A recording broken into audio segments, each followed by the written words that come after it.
But as you're saying this, I'm thinking of something very specifically that Linda Sarsour, who I'm sure you know. I spent an evening with Linda Sarsour in Brooklyn some years Really? ago. Yeah, a couple of years ago. How did that go before I tell you my little anecdote? I don't think we got on roaringly. I sensed some sexual tension, actually. There was a bit of sexual tension in the room, unavoidable.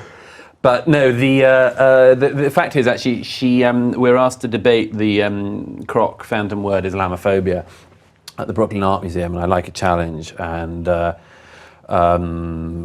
think our mutual friend Ayaan Hirsi Ali was also meant to be there. But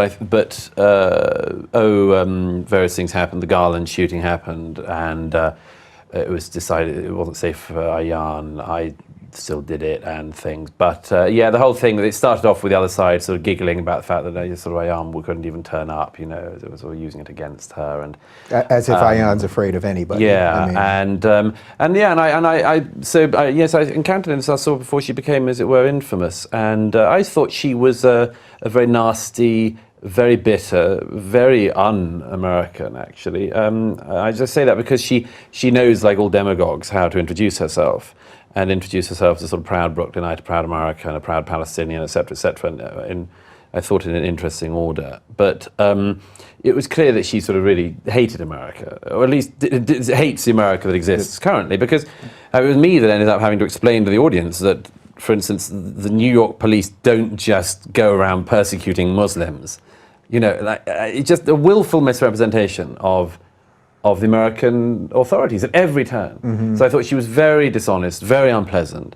But I mean, I've come across her type all my life. Yeah, and the only reason I mention her is because of what you said previously, which really was about assimilation. That the whole point of America is to assimilate. Yeah. And I don't know if you saw that speech she gave about 2 months ago where she called for jihad, and then suddenly the left was defending the word jihad, and the white supremacists in the White House and all that. But I thought the key part of it, put jihad aside, put white supremacy aside, the key part was when she said, we're not here to assimilate. Yes. I thought, that is the antithesis of the American project. This amazing melting pot that we have, where we've done, for the most part, multiculturalism right, where Europe has failed in a lot of ways, and she was saying no. No, absolutely. Not. And I thought that was more dangerous than the other stuff. Absolutely, of course. I mean, yeah, as you say, but put aside the fantastical idea that what she was suggesting was, you know, you sort of have a jihad by kind of going and just really struggling in front of a Jew somewhere. You know, like, I'm just struggling in front of this Israeli.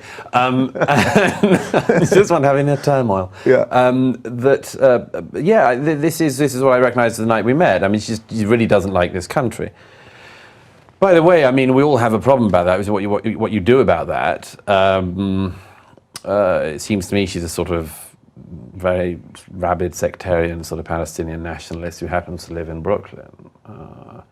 But I mean, really, what you do about it is that people identified that, recognized it, and called it out for what it was, what it is, and there just aren't very many people who do that still. I mean, you know, we all take sort of baby steps on this, don't we? You know, as you say, you know, you end up with the left sort of defending, well, she probably meant this, and actually, why don't you just say, look, she's not speaking as a critic of our society who wants to sort of mildly improve it. She's speaking as an opponent of our society because she doesn't like it. Mm-hmm. Now, I've encountered this, I say, all my life in my opponents, and the very close enemies I've made in Britain and across Europe, a certain type of person of that ilk who clearly speaks as an opponent of the society. They don't like it. And of course, among other things, all you can do is point out then is to say, you know, amazing you're here, really, isn't it? Amazing.